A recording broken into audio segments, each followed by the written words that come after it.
TDP అధినేత చంద్రబాబు నాయుడు మరికాసేపట్లో ఆంధ్రప్రదేశ్ రాష్ట్ర మూడో ముఖ్యమంత్రిగా ప్రమాణ స్వీకారం చేయనున్నారు. చంద్రబాబుతో పాటు ఉప ముఖ్యమంత్రిగా పవన్ కళ్యాణ్ మరో 23 మంది మంత్రులుగా ప్రమాణ స్వీకారం చేయనున్నారు. పవన్ తో సహా మొత్తం 24 మంది మంత్రులు జాబితాను విడుదల చేశారు. ఒక స్థానాన్ని ఖాళీగా ఉంచారు. ఈ జాబితాలో జనసేన పార్టీకి 3, బీజేపీకి 1 స్థానం కేటాయించారు. సామాజిక వర్గాల వారీగా కేబినెట్ లో చోటు కల్పించారు.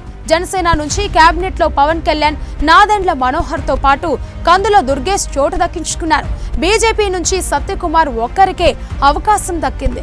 Konidela Pawan Kalyan, Nara Lokesh, Kinjarapu Atchannaidu, Nadendla Manohar, P Narayana, Vangalapudi Anitha, Satyakumar Yadav, Nirmala Ramanaidu, NMD Farooq, Anam Ramanarayana Reddy, Payyavula Keshav, Anagani Satyaprasad, Kolusu Parthasarathy, Dola Balaveeranjaneya Swamy, Gottipati Ravi, Kandula Durgesh, Gummadi Sandhyarani, BC Janardhan Reddy, TG Bharath, S Savitha, Vasamsetti Subhash, Kondapalli Srinivas, Mandipalli Ramprasad Reddy, Kollu Ravindra ప్రమాణ స్వీకారం చేయనున్నారు.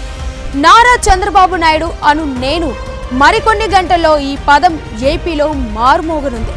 టీడీపీ అధినేత చంద్రబాబు 4వసారి సీఎంగా, నవ్యాంధ్రప్రదేశ్ కు 2వసారి సీఎంగా పదవి బాధ్యతలు చేపట్టనున్నారు. అయితే ఆయన బాధ్యతలు చేపట్టడానికి కొన్ని విషయాలపై ఆయన క్లారిటీ ఇచ్చారు. అది కూడా జనసేన అధినేత Pawan Kalyan, AP BJP chief Purandeswari ఎదుటనే కుండబద్దలు కొట్టారు. ఎస్, చంద్రబాబుకు గెలుపు కొత్త కాదు, పదవులు అంతకన్నా కొత్త కాదు. బట్ మొన్న జరిగిన ఎన్నికలు మాత్రం ఆయన జీవితంలో చిరస్మరణీయం. ఈ గెలుపు ఇచ్చిన బూస్ట్ మామూలుది కాదు. ఈ గెలుపుకు ఆయన ఓ కొత్త కోణంలో చూస్తున్నారు. ఇది తమ ఒక్కరి ఘనత అనడం లేదు, ఐక్యంగా పోరాడిన దానికి ఫలితం అంటున్నారు. గత ప్రభుత్వంపై ప్రజలు అయిష్టం, ద్వేషానికి సింబాలిక్ గా చూస్తున్నారు చంద్రబాబు.